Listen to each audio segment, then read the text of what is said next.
could raise their families and they could all be rich, and all these white guys could live the lives that they want to live. And it's like the greed that what Scorsese really highlights, and obviously this is historical, what these guys did, is that's not enough.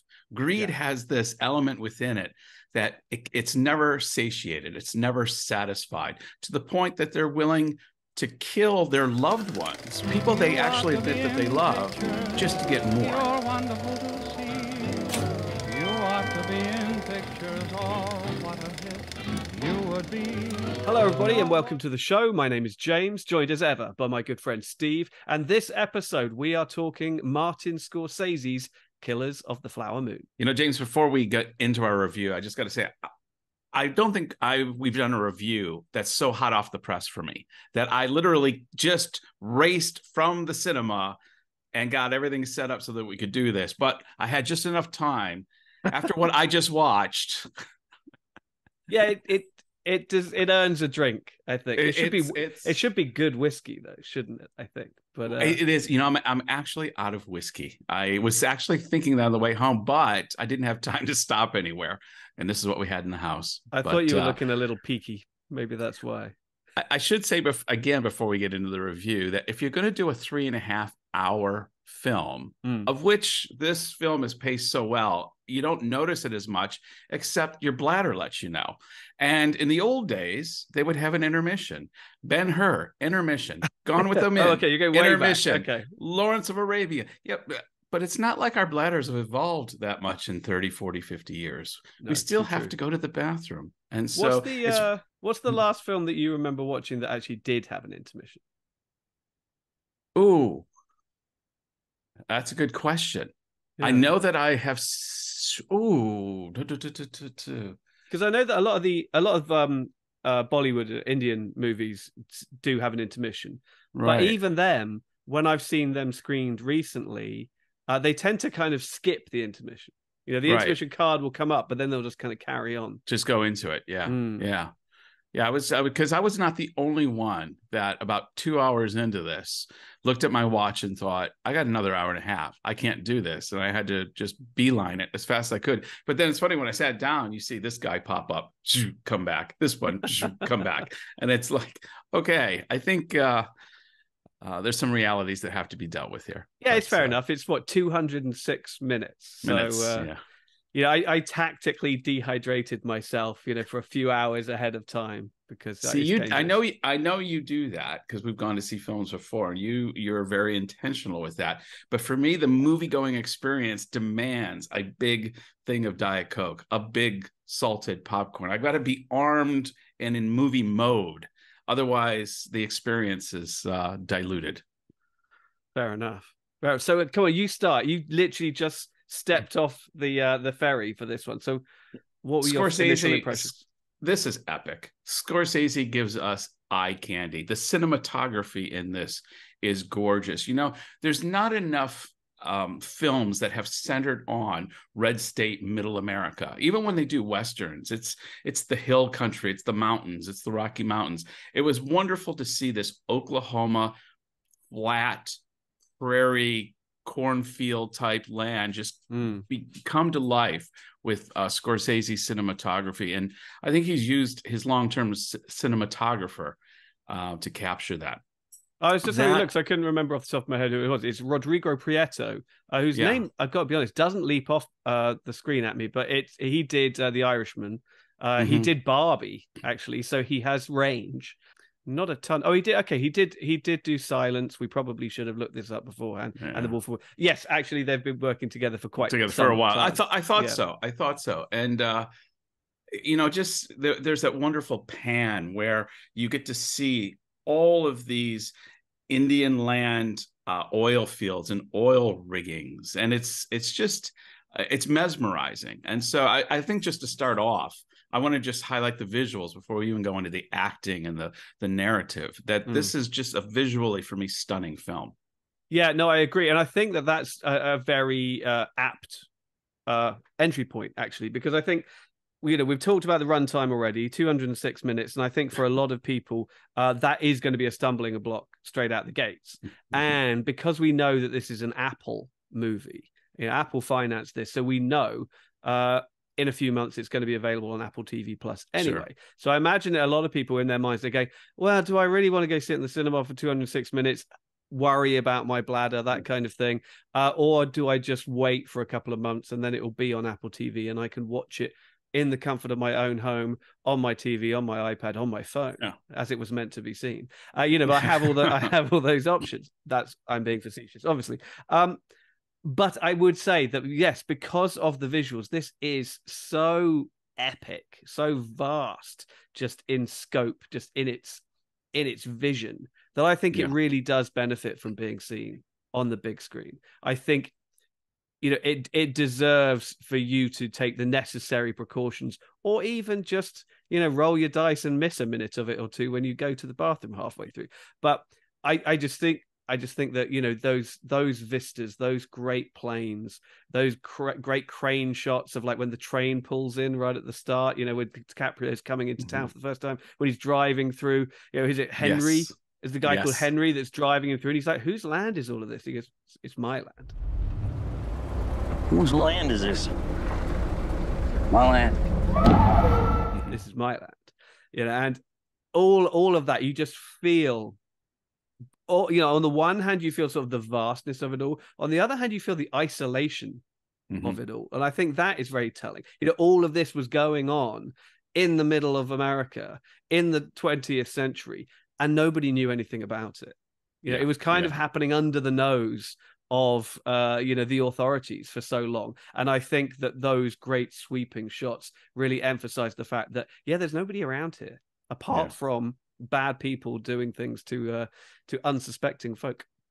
That's almost what I would have named this film, is rather than Killers of the Flower Moon, it's just really bad people doing bad things. It's white people gonna white people. It's it. And like you said, it's still 100 years ago, and it's in a very isolated and rural part of America, and the rule of law kind of made its way westward in spits and spurts, and very imperfect, as we see in this film, in different manifestations, where even Robert De Niro's character, the villain of the story, is actually a deputy marshal. So it shows you how what rule of law was in this particular section of America in 1921. Yeah, I mean, it's like this sort of, it's almost still kind of a sort of pioneering community where the richest people are the most powerful people, and they hold all the cards, and they can monopolize all of these things. They can be the marshal as well as the guy with most powerful friends and most cash and most accessibility to all of that, leaving the Osage people, who I don't think we've named yet, at the mercy of these outsiders. So I think we need to just lay out the plot if you don't know what it is. From like the 1910s to the 1930s, there was essentially a genocide going on within the Osage Nation, the Native American people who had moved down from Missouri and other states to Oklahoma, where they had bought some land off the Cherokee. So they owned this arid wasteland outright that nobody wanted, and the white folk didn't want it because there was nothing there. You couldn't grow anything. You couldn't even raise cattle there very successfully or anything like that. They bought this land, they settled there, and then quickly discovered there was oil underneath, and they became per capita the richest people in the world. It says at the beginning of the movie, which is kind of insane. But they lived well and comfortably, and spent their money, but they obviously had way more money than they needed or knew what to do with. And so you got a lot of very greedy white men essentially circling the community, zeroing in on the women of the community, because it seems that the head rights for this oil land was passed down from generation to generation on the female side of the family. And so by zeroing in on these women, marrying into these families, these guys could secure the head rights for themselves. And if anything were to happen to any of these people, then the money would flow in the right direction, as I think De Niro's character puts it. And so it became this kind of genocide where they were just killing off, wiping out Osage people for their land, for their oil, for their money. And this is what Scorsese does so well, and he's done in the last few films. I think he does American greed and the pitfalls and consequences of it really, really well. Because, you know, you just said these guys are preying on these very rich Osage women, marrying them and then killing them off so that the money flows in the right direction. You know, it's not enough that, you know, even the Osage women, when Leonardo DiCaprio is making his intentions known to Molly, played by Lily Gladstone, that they're all aware of the fact that he wants her money. But she says, yeah, but he also wants to settle down. Of course he wants the money, but he also wants to settle down. It's like they can accept that level of greed. Yes, you know, there's some ulterior motives, but not every agenda is the worst. And so I'll get a good man and he'll get some money. And the thing is, if they had just left it that way, right, they could raise their families and they could all be rich, and all these white guys could live the lives that they want to live. And it's like the greed that what Scorsese really highlights, and obviously this is historical, what these guys did, is that's not enough. Greed has this element within it that it's never satiated. It's never satisfied, to the point that they're willing to kill their loved ones, people they actually admit that they love, just to get more. Yeah, well, this is the thing, right, in the middle of this story, at the heart of this story, if you like, is that there is a romance. There is a love story between Ernest, DiCaprio's character, and his wife, Molly. The way it's set up is that they do genuinely love each other. He had already met Molly when it's suggested by King Hale, De Niro's character, that he should marry her and secure those head rights, as it were. He's like, oh yeah, I know her already. I like her already. And there's a genuine kind of spark between them. And I think that is the central kind of thing that Molly in particular is wrestling with, is that she loves this guy. Yeah, like you say, yeah, she knows. They call him a snake and a coyote. And coyote, stuff, you know? yeah. And she's got his number. She's got his number. She knows what she's getting into, but she likes him and she believes, and I think rightly so, that he loves her as well. And I think that's, you know, it's not too sympathetic to DiCaprio's character. I mean, the movie definitely paints all these white guys as the villains and the exploiters of the piece. They're sort of colonizing them, essentially. But it does acknowledge and recognize the fact that he did love his wife, and even though he's being pressured by Hale, by those people around him, to slowly poison her and slowly kill her, he does it. He does start poisoning her. He does so with this kind of sort of crisis of conscience. It's not a very sympathetic one, but it is there. And all the while, she's there at the center of it all. Like you say, she's got his number from minute one, but she's like, but I love him. And it's simultaneously, there's a balancing act going on, because as she's coming to the realization that this is actually happening to her, it's not actually just happening to other Osage women, other people in the community. It's happening to her and her family. She loses so many members of her family over the course of this movie. As that realization is dawning on her, she is becoming physically weaker and weaker and weaker, because she has diabetes and the insulin she is being given has been tampered with. And so she's essentially being poisoned increasingly and is on the sort of her deathbed for half of the movie. And so there is this kind of sort of tragedy going on within her. And I think that one of the things that makes her performance so good is that she is able to convey all of this by doing so little. You know, her character is pretty sort of stationary, almost sedentary for a lot of the film. And it's all just in the eyes and just these long sort of mournful looks as she's witnessing her own sort of undoing and exploitation. And I think it's incredibly powerful, incredibly sort of impressive piece of sort of eye acting.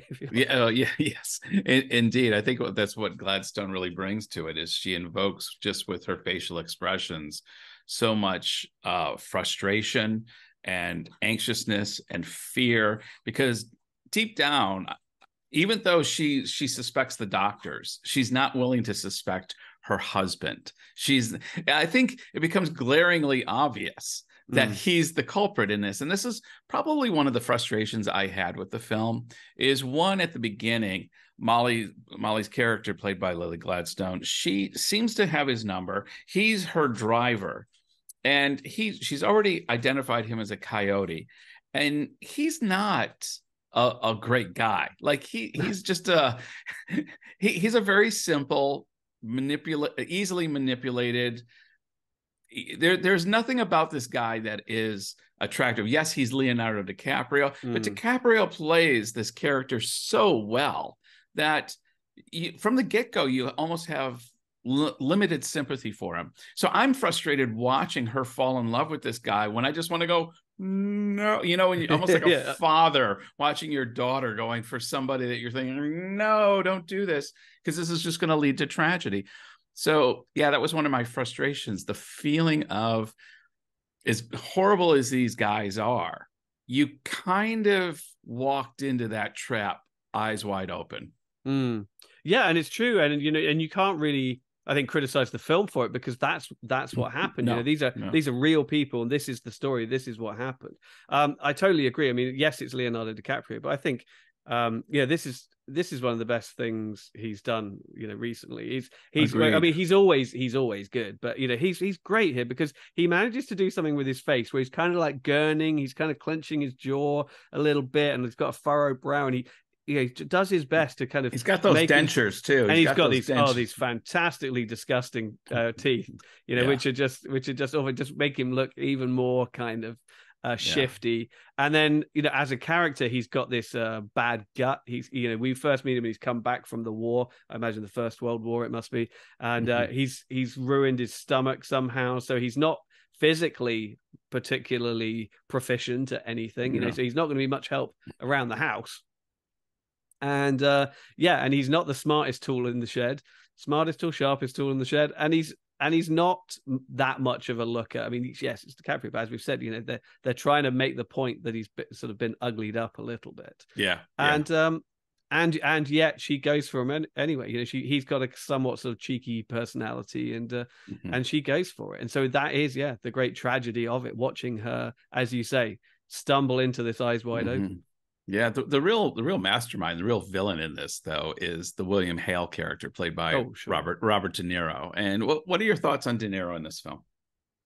I mean, it's De Niro. He's always going to be great value. I mean, he's clearly having a good time. There are moments of sort of Al Capone, honestly, in these. Yeah, he played Capone in Untouchables, and the opening shot of that film is from above, and it's him on his back with his face wrapped in a towel as he's getting a shave. And there's a very similar scene here when he's being interrogated by the FBI, when the FBI inevitably does catch wind of what's going on, and Agent Tom White, played by Jesse Plemons, shows up and comes to interrogate him.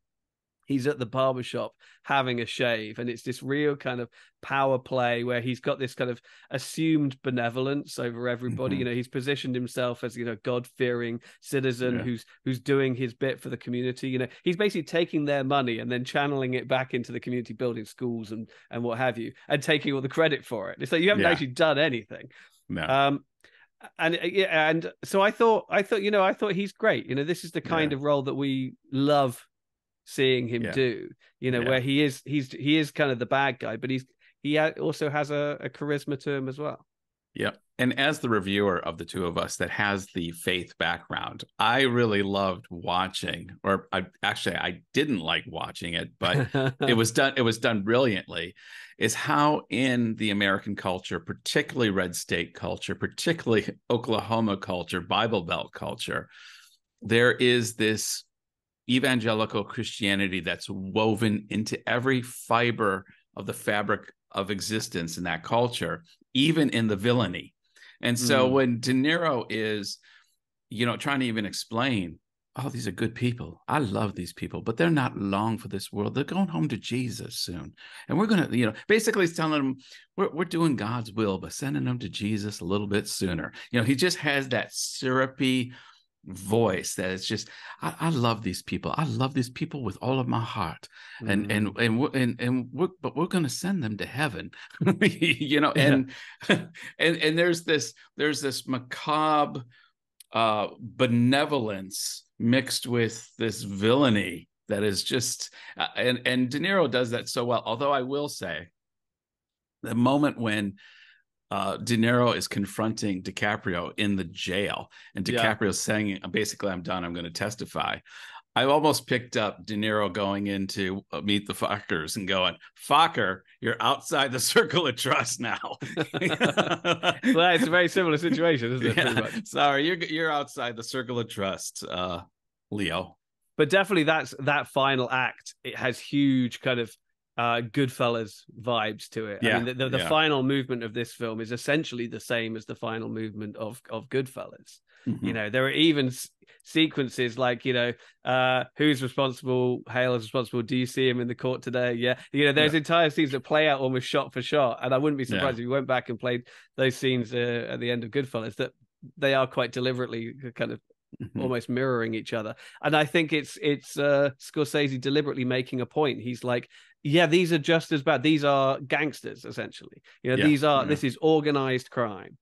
And speaking of the ending, before I forget, because I you know, it's a little bit outside of the story of the rest of the movie, but when it ends with that wonderful radio play, sort of wrapping up the story, Scorsese gets a little cameo, you know, reading out the obituary of Molly's obituary. That's not a spoiler, you know, it's just, you know, eventually everybody dies. This is a spoiler show. It's okay. Oh, yes, but it's not like they beat her and they poisoned her sheep. But anyway, I thought that was incredibly well done, you know, and it added to the kind of the sort of mythology of the story. It's like, you know, it was, once it was uncovered, it became part of the sort of rich tapestry of sort of the American West, if you like. Yeah, you know, and it became just another one of those, and it was out in the news for everybody to hear.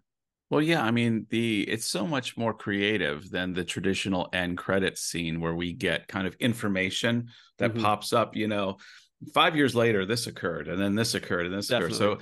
And that's another thing that Scorsese does so well in his film, is he weaves in the black and white footage at different times, the newsreel footage, the old time radio show. I mean, even the soundtrack, it's just that jazz. At times there's this jazzy 1920s vibe going in. So the whole atmosphere is set to take us as the movie going viewer to 1921.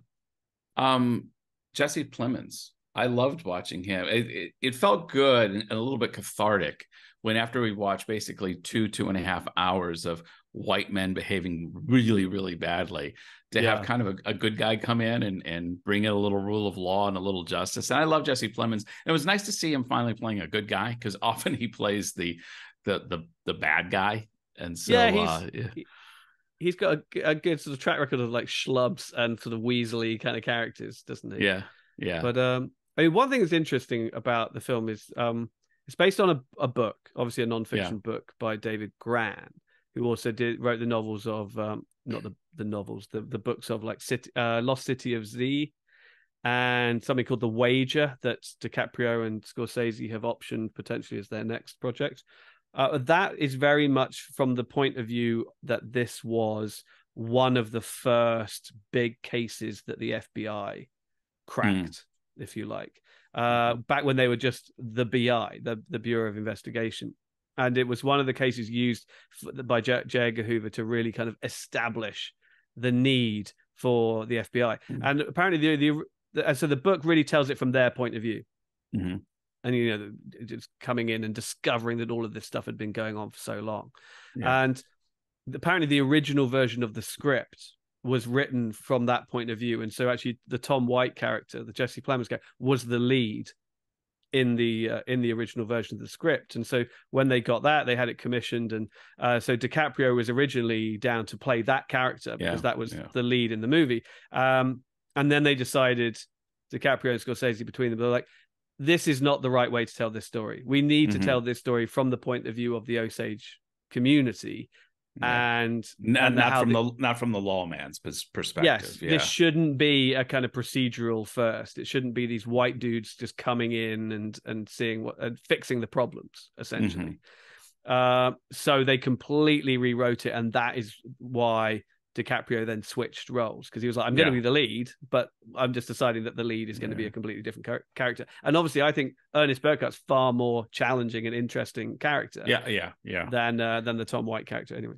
You know, having said that, I mean, and I'm not going to suggest for a moment that Scorsese made a wrong decision there, But I'd almost like to see another movie, though, with the narrative that you just mentioned, because I thought one of the things that, and I was aware that the book was a little bit more, utilized more of a mystery murder type narrative. It would have been interesting to engage this story from the perspective of the Jesse Plemons character that you're brought in, and you don't know who the bad guys are. You have these slippery guys. One of the things that kind of it's not really a critique, but I thought, I know who all the bad guys are right from the very beginning. There's no mystery here. There's there's no whodunit. And I know he's not going for the whodunit. Like you said, he's going from the perspective of the Osage people. But there is another story that could have been told here as a mystery coming in with a whodunit, and we get the catharsis of finding out, oh, it's De Niro. Yeah, no, and that is how the book plays it. I mean, I've got a copy. I read the book earlier this year because in preparation for the movie coming out, and the book is actually called Killers of the Flower Moon: Oil, Money, Murder, and the Birth of the FBI.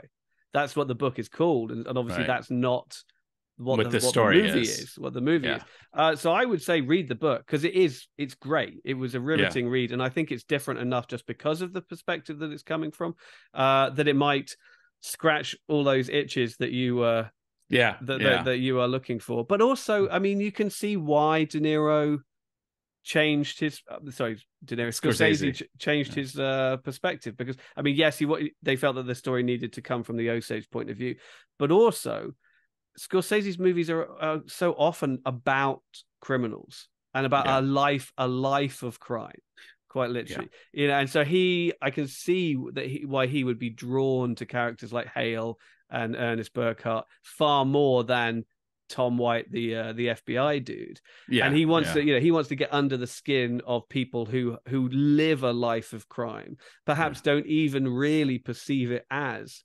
crime. It's just the path they have chosen. You know, in William Hale's mind, he's a good guy. In De Niro's character's mind, I'm doing a good thing. I'm the Papa Bear to the Osage people. In his mind, he genuinely loves the Osage people. Like, I don't think he's putting on a charade. I think he has convinced himself. There's a duality going off in there, and he can shift between those personas really quick. He could be killing somebody and feeling, I love this person, and I'm just sending them home to Jesus a little bit quicker. I think there's an element of that. I think he's an opportunist as well. He just sees that there's all of this money going to waste. Yeah. You know, they have all of this money. This is what I feel that he's thinking, and they don't know what to do with it. No, that's why there's the Guardians. That whole Guardian frustrating. That we can't trust the Native American people to handle their finances, so we have to go, and it's so degrading to watch Molly have to go and ask this old white guy, can she have her money? Yeah, for medical bills, and the way that she has to use the label incompetent. Yes. You know, she is an incompetent. She is not able to control her own finances. And the fact that I think this was like in a policy that went in multiple states and was inherently corrupt. You know, as you can expect, you know, it's like, okay, you have all of this money. You don't know how to handle it. We'll put a white guy in charge. He'll take care of it for you. And you just come and ask when you need money. Reminds me of being at boarding school and our pocket money, like my allowance for the term. My parents would give my allowance. This was just the standard practice. Would give my allowance to my housemaster for the term, and if I ever needed any cash, to discourage people from having any cash on them at school, I would have to go and ask him for money, how much I needed, and invariably, if it was more than just a couple of quid, he would say, "Well, what's it for? What do you don't need." We're like on a campus on a hill. You know, we don't. There aren't any shops. You don't need any money for anything. So, be like, well, what do you need £10 for? You know. And it reminded me of that a little bit. Yeah. It's like, it's my money. I could do what I want. And these were invariably the conversations that we would have between us. Because sometimes he'd say no. You know, if you couldn't give him, if you went in and asked for like 20 quid and you couldn't give him a good reason what you needed it for, and invariably there wouldn't be a legit reason why you'd need that amount of money. You'd probably want to go buy some booze or something to sneak in for the weekend. he might say no, and then go and complain, like, "Oh, it's my money. I can do what I want with it." And so I got flashbacks of that here. Obviously, very different, but a similar kind of setup. I mean, across the board, I think the cast is great. I think Lily Gladstone really is the standout. She's the discovery. She's been acting for a while, and I have seen her in other things, some like Kelly Reichardt movies and First Cow. She's in Billions, things like that. So she has been around, but this, she absolutely leaps off the screen, stands her ground, against these titans. And then I think the supporting cast is so rich and so deep. Like I said, you've got all these fantastic Osage characters playing sort of versions of themselves, essentially. But then you've got Brendan Fraser is in there for a hot minute. John Lithgow is in there for a couple of minutes. You got my mate Pat Healy is in there for a few minutes as one of the other FBI guys, which is always nice to see. And it's great. It's like people are willing, obviously, just to show up. If Scorsese calls, you just show up and I'll do one scene for Scorsese. Of course I will, no problem. And I think just to come full circle, I think it absolutely flew by. It's 3.5 hours. We're used to watching sort of long form TV these days, where you sit and binge sort of 4 hours of Fall of House of Usher or whatever it is that you've been watching, and you don't really think twice about it. I felt that this didn't drag at all. There would be people going, does anything need to be 3.5 hours long? No, nothing needs to be 3.5 hours long. But this is it didn't feel like it was outstaying its welcome at any time. The pacing was great. I mean, I've seen it twice now within the space of a couple of weeks, and both times I've watched 90-minute movies that felt longer than this. I guess when you've got everybody playing at the top of their game in unison, it's just a joy to watch. I totally agree with you. There are 90-minute, there's 2-hour movies that I just feel like, this has just been they haven't managed their time well with the pacing. This was not one of them. Like you said, casting, everyone's firing on full cylinders. And I'm gonna have to edit this. I had a brilliant point, and it's just slipped my mind. You did. I'm sure there was a direction I was going with this. Oh yes, here we go. I'll edit this in. Hang on, let me put my drink down to cut more smoothly. Yeah.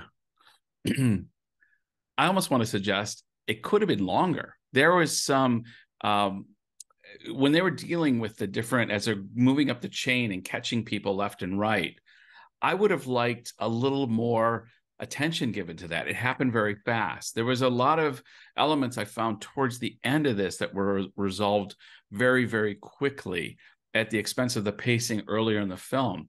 I could have endured another 20 minutes to have a little more of the bad guys getting their just desserts at the end, and having some of those narratives. You know what I'm talking about, is they're kind of going up the chain. And finding, they killed, because even with William Hale kind of killing the killers to kind of cover his tracks, it happens really quick, really fast. And Scorsese, I'm sure, has his reasons for doing that.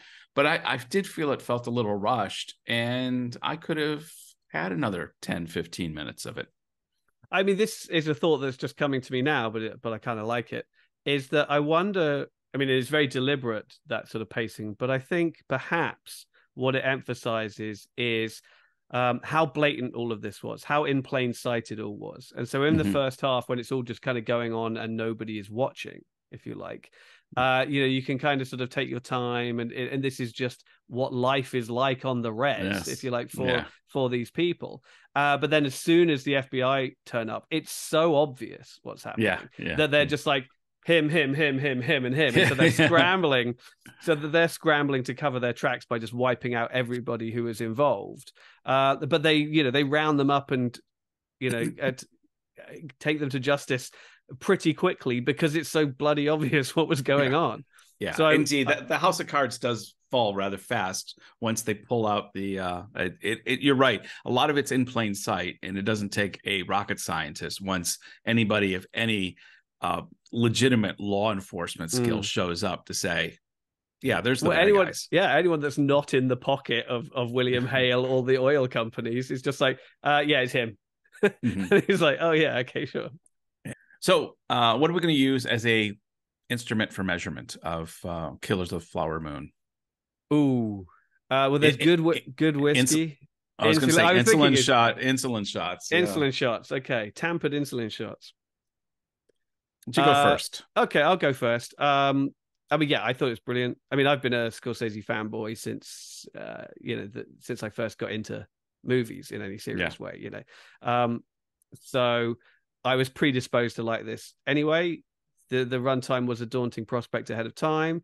But I thought it was so great. It's so slickly handled. Like I said, everybody's doing such good work, and there are revelations there. And I just found it incredibly gripping. And that's even having read the book ahead of time, knowing who's responsible, knowing what happens, knowing the outcome, all of that. I thought it was absolutely fabulous. I honestly think it's one of the best films I've seen this year. It's going to feature in my top 10 for sure, very highly, I imagine. So I have no qualms whatsoever about going fully 5 insulin jabs out of 5. This is great. I knew you were going to go 5. That's why I wanted you to go first, because I know that you're a grouch. This movie really resonated with you, and it did with me too. I've thoroughly enjoyed it. I was riding back here going, I know how we're going to score this. James is going to give it a 5, and I'm going to give it a 4. Because I thought it's a fantastic movie for all the reasons you just gave. But I felt there was aspects of it that you ran out and watched it twice within a week. Yeah. I will not be doing that. I enjoyed it. You're a busy man. I'm not. Once. And even if I wasn't, I've got a few days off. And so I don't want anything I say here to disparage us in any regard, because I really thought this was one of the best cast, best acted films that I've seen in 2023 so far. I don't know yet whether it's in my top 10. We're still a little bit early. Yeah. It's the jury's out. It very well may find its way in there in the end. Fair enough. Can't ask more than that. Okay, everybody. So what did you think of Killers of the Flower Moon? Are you going to go see it on the big screen? Have you seen it on the big screen? Do you think it makes a difference? Where do you think it sits in the grand pantheon of Martin Scorsese movies? He's 80 years old and still firing on full cylinders. Yeah. Do you agree? Let us know in the comments. And Steve? No, I didn't realize he was 80. I knew he was old, and I saw a little making of a snippet he'll be 81 in November next month. Just watching him still looking through the lens of the camera at his age, I thought, God bless him. Keep making great movies, Marty. Until next time. See ya. You ought to be in pictures. Oh, what a hit you would be.